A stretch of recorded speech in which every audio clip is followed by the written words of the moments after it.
कलकत्ता में बैठक है आपकी पार्टी की, जोशी साहब, अपनी पार्टी से कहिए, ममता जी से कहें, शुभेंदु वहीं रहते हैं राज्य सरकार के अधीन, घर मकान दुकान सब वहीं है उनका पश्चिम बंगाल में, क्या उनका इलाज बांध दे, इलाज बंधवा के आना, ताकि यहां बार बार ये मसला ना उठाना पड़े, आपको कष्ट ना हो, ठीक, बंधवा के आ जाओ। हमको मालूम है जन्नत की हकीकत क्या है जोशी जी। शुभेंदु अधिकारी के ऊपर पश्चिम बंगाल सरकार का पूरा अधिकार है, जितना राज्य में होता है किसी भी राज्य का अधिकार संविधान के तहत। शुभेंदु अधिकारी की साइकिल भी के खिलाफ भी नोटिस जारी किया क्या राज्य ने? नहीं ना,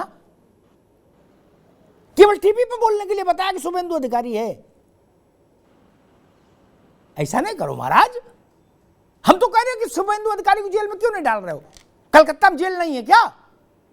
अमिताभ जी, अब तो वो गजब बात करते हैं आप लोग, इसीलिए जनता आप लोगों को डिस्कार्ड कर देती है, क्योंकि आपकी बात के पीछे सत्य का और तर्क का पुट नहीं है। आप ममता बनर्जी से कहिए ना कि शुभेंदु अधिकारी के खिलाफ जांच करें, इनकी 5,000 करोड़ की, 50,000 करोड़ की, जो भी आप बता रहे हो संपत्ति है, उसको सीज कर ले। राज्य को अधिकार है, आप तो पढ़े लिखे आदमी हो, जानते हो राज्य को अधिकार है, क्यों नहीं करा रहे? और यही बात मैं तकी साहब से कह दूंगा कि बादल, और इनको कह भी चुका हूं, बादल और अमरिंदर के खिलाफ क्या कार्रवाई हुई पश्चिम बंगाल में, अरे पंजाब में? कुछ नहीं ना, और होगी भी नहीं। तो गजक खाओ, गुलगुले खाओ, आनंद लो, जनता जानती है मित्र, जनता बेवकूफ नहीं है। तकी साहब का भी बहुत स्वागत है। तकी साहब, आज आप संजय सिंह को उपराष्ट्रपति ने बहुत रोचक ढंग से कहा कि भाई गुस्से में मत रहा करो हर समय। आपने वो देखा होगा वीडियो, है ना, हाथ पकड़ के वो साथ ले गए, अरे बोले भाई हर वक्त गुस्से में क्यों रहते हो। खैर मसला ये कि ये जो कांग्रेस की लीडरशिप में आज सुबह बैठक हुई और 16 दल गए टीएमसी छोड़ के, क्या ये अंदर वाली बैठक में ही रहेंगे या बाहर जनता के बीच जब चुनाव के लिए जाएंगे सब लोग तो भी कांग्रेस के साथ होंगे? क्योंकि ये बड़ी बात है, मतलब अगर आप अंदर बैठक में हो बाहर नहीं है तो फिर तो वोट तो बाहर की उससे पड़ेगा। तकी साहब, देखिए अमिताभ जी, हमें बात बहुत समझने की जरूरत है कि नरेंद्र मोदी जी को बहुत सालों बाद 10 साल पूर्ण बहुमत की सरकार चलाने का मौका मिला, जो बहुत बड़ी उपलब्धता है। मैंने अपने जब से होश संभाली है पूर्ण बहुमत की सरकार नहीं देखी। 1992 से मैंने पेपर पढ़ना शुरू किया था, तब से लेके आज तक मेरे बड़ी हसरत थी कि पूर्ण बहुमत की सरकार आएगी, और 2014 में पूर्ण बहुमत की सरकार आई, दोबारा फिर आई। इस वक्त हॉट सीट पे नरेंद्र मोदी जी बैठे हैं, सवालों का जवाब उनको देना है। नहीं, पंजाब में अमरिंदर के खिलाफ कार्रवाई नहीं हो रही, इसका जवाब वो कैसे देंगे?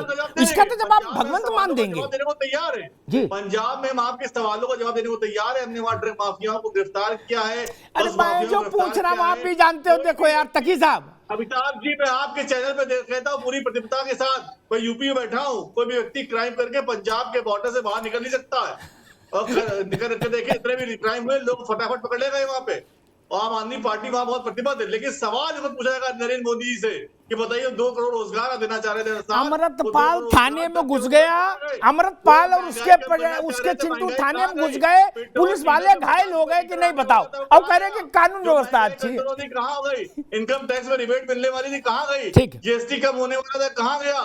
जो यहाँ पे लोगों को जो चीजें मिलती थी, जो सुविधाएं, आप चाहते क्या हो? मैं तकी साहब एक मिनट तकी साहब, अरे रुको यार, देखो ये सब विषय तो बाहर पार्लियामेंट में एएनआई को बोली देते हैं बड़े नेता, उनसे बाइट चल जाती, कुछ रोचक बात बोलो, जनता आपको भी पसंद करेगी। बाकी तो बोले, मैं समझना चाह रहा हूं इन सब बातें में मतलब है या अभी मूल मसला क्या है? ये जो आप बता रहे ये है कि भाई ईडी सीबीआई से बचाओ, जेल से बचाओ, ये है क्या? जेल से बचने का मसला है क्या महाराज? ने हमेशा स्वागत किया है, हमेशा स्वागत करते रहेंगे। तब ठीक भैया, तब मैं ठीक है। आम आदमी पार्टी ने कहा है कि ईडी सीबीआई का स्वागत है, गति दूनी कर दी जाए ईडी सीबीआई की। आम आदमी पार्टी के अनुरोध पर ईडी सीबीआई की गति दूनी कर दी जाए। बीजेपी बैठी है जी, ठीक है, ठीक है, ठीक। तकी साहब रुको, तकी साहब को रुकिए अभी। प्रशांत पटेल, भाजपा ने कहा कि राहुल गांधी माफी मांगे, ठीक, विदेश की धरती पर उन्होंने भारत का अपमान किया, भारत के लोकतंत्र को लांछित किया।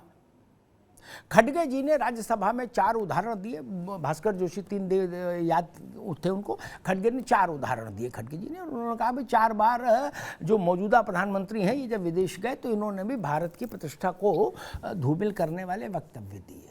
ठीक, तो वहाँ तो अकाउंट सेटल करने की कोशिश हो रही है। ठीक, पार्लियामेंट के भीतर, हाउस नहीं चला। ठीक, मूल विषय ये मैं समझना चाह रहा हूँ कि ये जो खिन्नता का माहौल है ना, क्या इसके पीछे मुंह, देखिए कई बार होता क्या है, हाथी के दांत दिखाने को खाने के अलग अलग होते हैं। अब जो मुद्दे हमको प्ले कार्ड पे दिख रहे हैं वही हैं, या इसके पीछे मूल झंझट है कि भाई ये ईडी सीबीआई ये सब बवाल नहीं ठीक है। क्योंकि आज खड़गे जी का एक और बयान हम देख रहे थे, वो कह रहे थे कि भाई ये कोई तरीका होता है, पुराने केस खोल रहे हो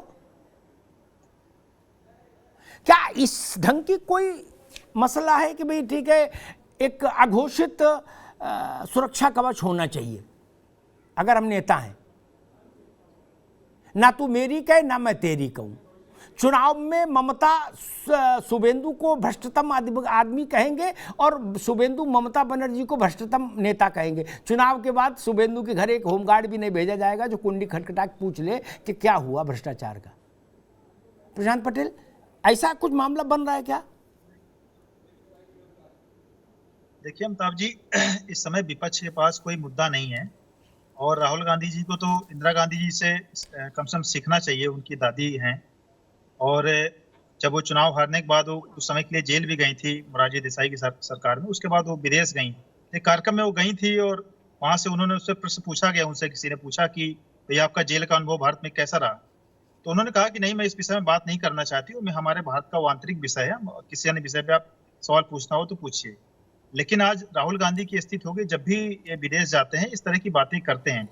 और जहां तक भाई वो कह रहे हैं आप देश में बोलने नहीं देते हो, वो कह रहे हैं जब आप क्लास में बोलने नहीं दोगे तो हम बाहर बोलेंगे, जैसे बच्चे कहते, वैसे वो कह रहे हैं जब देश में बोलने नहीं देते हो, पार्लियामेंट में माइक बंद कर देते हो। राहुल गांधी ने यह भी कहा मैं किसी यूनिवर्सिटी में जाके बोलूं तो मुझे गिरफ्तार कर लेते हैं। हालांकि मैं अभी वो ढूंढ रहा था गूगल पे कि राहुल गांधी कभी अरेस्ट हुए, तो नहीं आया अभी तक ऐसी कोई सूचना, लेकिन उन्होंने वहां कहा कि मुझे गिरफ्तार कर लेती बाहर पुलिस। अमिताभ जी, अगर आप पार्लियामेंट की अटेंडेंस निकाल के देखेंगे तो राहुल गांधी और अखिलेश यादव की अटेंडेंस सबसे कम निकलेगी जो वरिष्ठ सांसदों में है। तो उनको स्वयं देखना है कि सांसद कितने दिन जाते हैं कितने दिन नहीं जाते हैं, कई बार तो सोते हुए पाए जाते हैं। उनका मतलब है जब वो आए तो तब तो बोलने दो, हम करें साल में 1 दिन आए तो उस 1 दिन तो उनके नाम करो, बोलने दो उनको। वो तो आप स्पीकर का प्रोरोगेटिव होता है और समय मिलता है विपक्ष के नेता के तौर पे, चूंकि खड़गे जी वहां पे विपक्ष के नेता है ना, राज्यसभा में लोकसभा में अधीर रंजन चौधरी दी है, अभी तो राहुल गांधी की हैसियत एक सांसद की है, जितना सांसद को समय मिलता है उतना उनको समय मिलता है। जब वो विपक्ष के नेता होंगे अगर आधिकारिक रूप से तो उनको अधिक समय मिलेगा। ये तो प्रक्रिया, इस पे नहीं जाना चाहता हूं। अभी नहीं, वो कह रहे हमारा जानबूझ के माइक बंद कर देते हैं ये पार्लियामेंट में। नहीं, ऐसी कोई बात नहीं, पूरा उनको समय मिल जाए। हमने तो कई बार उनको लोकसभा टीवी पे, संसद टीवी पे सुना है, लगातार वो बोलते हैं, उनको पूरा सुना जाता है। और अभी जोशी जी वॉशिंग मशीन की बात कर रहे थे, आज बताइए सीबीआई ने क्लोजर रिपोर्ट दाखिल कर दिया अखिलेश यादव जी पर आज अधिक संपत्ति मामले पे, सुप्रीम कोर्ट ने भी उस पर आगे सुनवाई करने से मना कर दिया। तो बताइए अखिलेश यादव जी कौन सी वॉशिंग मशीन में नहाए, वो तो भाजपा में नहीं आए अभी। आप ईडी सीबीआई पे आरोप लगा रहे थे, आज अखिलेश जी पर भी वो मामला बंद कर दिया गया। अगर ऐसा कुछ हमारा होता कि बदले की कार्रवाई की जा रही थी, आज सबसे बड़े हमारे उत्तर प्रदेश विरोधी जोशी जी इस बात को ध्यान रखिएगा, जब आपके पास आऊंगा तो सवाल पूछूंगा।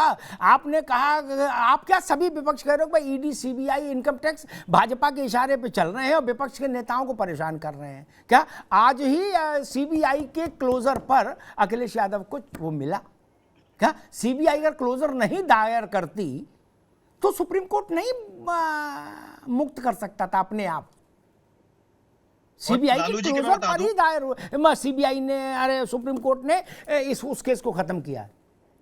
और अमिताभ जी, लालू जी का मामला बताता हूँ, जो अभी ये इनका जो जमीन से के बदले नौकरी वाला घोटाला था, लालू जी के बाद जब ममता बनर्जी रेल मंत्री बनी थी 9 से 11 के बाद में, उस समय उन्होंने मामला स्टार्ट किया था। उस समय न्यूज कटिंग सारा उठा लीजिए, डेटा ऑन रिकॉर्ड है। ममता बनर्जी ने मामला प्रारंभ करवाया था, तब उनके आगे से सीबीआई जांच लालू के केस हुई। अब ये कि मामला लंबा चलता है, प्रक्रिया चलती रहती है, तो कानून व्यवस्था की खामी है। उस पर तो हम नहीं कुछ कर सकते, ठीक राजनीतिक बात, मामले ठीक, लंबे चलते ठीक। हैं, लेकिन इसका मतलब ये नहीं कि आप दोषी नहीं जी, है। मैं देख रहा था जांचों का मसला, संजय राणा, कि ये जांचें कैसे शुरू हुई। इतनी ये प्रक्रिया सच में ये प्रशांत ठीक करे, इतनी लंबी चलती हैं कि जांच मुकदमा मतलब मामला दर्ज कराने वाले, शिकायत करने वाला का पाला बदल जाता है जब तक जांच शबाब पे आती है। क्या अखिलेश यादव के खिलाफ किसने रिपोर्ट कराई, किसका केस है ये पता है क्या? मायावती के खिलाफ ताज कॉरिडोर में कौन गया था मुकदमे में? अब वो गड्ढ हो गया सब। ममता बनर्जी लालू के यादव के खिलाफ इनिशिएट की थी, अब वो करी लालू जी को परेशान किया जा रहा है। तो भाई जब टाइम ज्यादा लगेगा तो फिर तो आला पाला तो बदल ही जाता है। संजय जी बिल्कुल अमिताभ जी, बदल जाता है। और आपको अच्छी तरह याद होगा कि हमारे जो आम आदमी पार्टी के संरक्षक है अरविंद केजरीवाल जी, यही बहुत जोर शोर से बोलते थे मैं किसी भ्रष्टाचारी के लिए साथ नहीं जाऊंगा, लालू प्रसाद यादव जी के लिए बोलते थे और उनके पक्ष में खड़े हो गए। तो अब देख सकते हैं कितना विरोधाभास है। अब देखिए छोटी छोटी बातें हमारे यहाँ पे डिस्कशन हो रहा है जिसके कोई आदमी अगर हाथ मिला रहा है, अगर बढ़ रहा है तो शिष्टाचार है। आम आदमी पार्टी के भैया प्रसाद यादव के साथ ही नहीं, आप गलत, आप बयान दे रहे हैं, आपको क्या होगा, इसलिए आप तरह का बयान दे रहे हैं, लेकिन बयान आप गलत है। अच्छा, कांग्रेस के साथ खड़े हैं कि नहीं भैया? कांग्रेस के साथ खड़े हो कि नहीं मोहम्मद तकी? कांग्रेस के साथ खड़े हो कि नहीं? अरे तकी साहब, मैं आपको ट्विटर पे ट्वीट दिखा दूं, आप तो शायद ट्विटर पे एक्टिव नहीं हो। आप लोग सिर्फ ट्विटर पे एक्टिव हो, लेकिन मैं आपको ट्वीट दिखा दूं अभी, आपको ट्वीट दिखा दूं जिसपे आपके नेता संजय सिंह और अखिलेश अरविंद केजरीवाल के ऊपर आंसू बहाए जा रहे हैं, घड़ियाली आंसू रोए जा रहे हैं। अरे इनकी बहू जो गर्भवती है उसके साथ बीजेपी का भ्रष्टाचार कौन सा? मैं ट्विटर में दिखा देता हूँ, आपको पता नहीं है, लगता आप कम पढ़े लिखे हो। अभी अभी बोले थे अमिताभ जी जीएसटी का, बड़ा इन लोग इतना भ्रमित करते हैं जनता को, समझते जनता मूर्ख है। भाई अगर जो जीएसटी एप्लीकेबल होती है, जो सर अपने पास अपने बीजेपी के तथ्य है, तथ्य सुन लो उसके बाद तथ्य सुन लीजिए।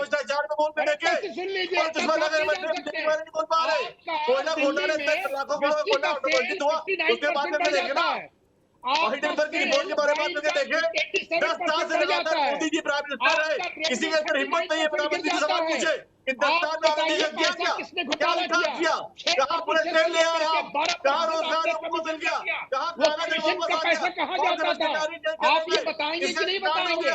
आप ये बताएंगे कि नहीं बताएंगे? अरे जाके अपने गिरबान में झाँक के ठीक, देखिए। दोनों लोग रुकिए रत्नाकर